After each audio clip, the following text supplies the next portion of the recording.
अस्सलामुअलैकुम सामीन। 17 रबीउल अव्वल की तारीख शुरू हो चुकी है, 2 अक्टूबर है। ख़बर का उन्वान है, बीजेपी के एमपी वरुण गांधी ने अपने ही पार्टी के वज़ीर आज़म जनाब नरेंद्र मोदी को आईना दिखाया। दरअसल आज दिन में हमारे वज़ीर आज़म राजस्थान गए, जहां उन्होंने खिताब किया और यूँ कहा कि बीजेपी आएगी, रोज़गार लाएगी। आपको पता है कि राजस्थान में कांग्रेस की हुकूमत है, वहाँ असम्बली के विधानसभा के इंतखाबात होने वाले हैं, उसके बिगुल बच चुका है, उसकी तैयारियां चल रही हैं। तो उसी तैयारी के सिलसिले में वज़ीर आज़म ने ये कहा कि बीजेपी आएगी, रोज़गार लाएगी।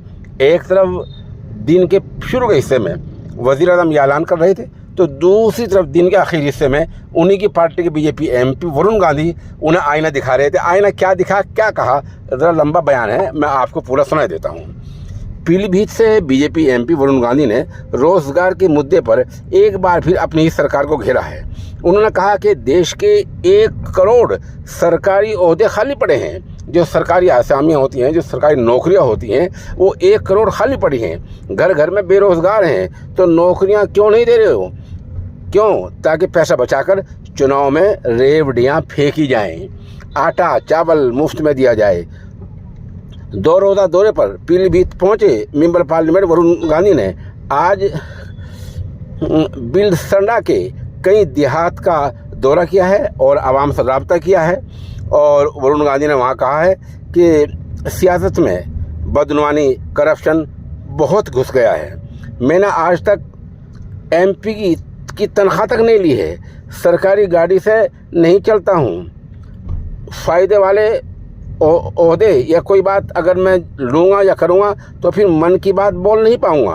उन्होंने कहा कि ज़िले के दीगर लीडरों को देखिए, सबने बनने के बाद अपना कितना फ़ायदा किया है। उनकी पहली हालत क्या थी और आज उनकी हालत क्या है। उन्होंने कहा कि वरुण गांधी को छोड़कर पीलीभीत के सभी लीडर कमीशन खाते हैं। ये सब जनता का पैसा है। मुझे देखिए कि सियासत नहीं करनी है, ऐसी सियासत करनी है जिसमें आप लोगों का हिस्सा हो। एक ज़माना था जब उसूलों की सियासत हुआ करती थी। देश का लीडर कैसा हो, महात्मा गांधी या भगत सिंह जैसा हो, नारे लगते थे। लेकिन आज का नारा है, देश का लीडर कैसा हो, जिसके पास सबसे ज़्यादा पैसा हो। और क्या कहा बीजेपी एमपी ने? आगे कहा कि नौजवान बेरोज़गार घूम रहे हैं। पहले इतने इम्तिहानात होते थे, लेकिन अब जो इम्तिहानात में बैठता है तो 3 साल बाद रिज़ल्ट आता है। आधे पेपर तो कैंसिल ही हो जाते हैं। पहले इतनी नौकरियां होती हैं, लेकिन अब सब सुकड़ चुका है, क्योंकि सब प्राइवेट को बेच दिया गया है। प्राइवेट वाले दिल्ली मुंबई के लड़कों को रखेंगे या बीसालपुर या पीलीभीत के लड़कों को। वरुण गांधी ने आगे कहा कि बड़े बड़े सनतकारों को 10-20 हज़ार करोड़ का लोन मिलता है, लेकिन ये आम आदमी को 2 लाख का लोन मिलने में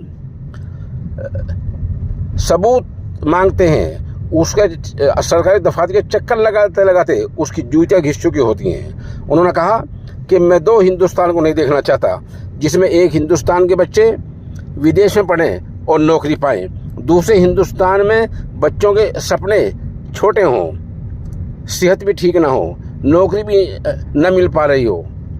वरुण गांधी ने आज आगे कहा कि चारों तरफ समस्याएं हैं, इनका हल नहीं निकाला जा रहा है। बहरहाल हमारा कहना यह है कि आज वज़ीर आज़म राजस्थान में कह रहे थे कि बीजेपी आएगी तो रोज़गार लाएगी। वरुण गांधी अपने ही पार्टी के वज़ीर आज़म को आईना दिखा रहे थे कि सरकार में 1000 आसामियाँ, 1 करोड़ नौकरियाँ, 1 करोड़ आसामियाँ खाली पड़ी हैं।